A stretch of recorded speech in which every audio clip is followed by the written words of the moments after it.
The National Weather Service in Wilmington has issued a tornado warning for Licking County until 10:15 p.m. At 9:15 p.m., a severe thunderstorm capable of producing a tornado was located near Sunbury, moving east at 45 miles an hour. Hazard, tornado and half-dollar size hail. Source, radar indicated rotation. Impact, flying debris will be dangerous to those caught without shelter. Mobile homes will be damaged or destroyed. Damage to roofs, windows, and vehicles will occur. Tree damage is likely. Locations impacted include Newark, Heath, Granville, Johnstown, Utica, Hanover, Granville South, Martin, Alexandria, Hartford, St. Louisville, Fredonia, Toboso, Purity, and Fallsburg. Take cover now. Move to a basement or an interior room on the lowest floor of a sturdy building. Avoid windows.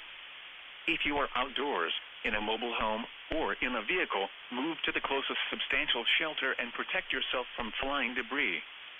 To report severe weather, go to our website at weather.gov/ILN and submit your report via social media when you can do so safely.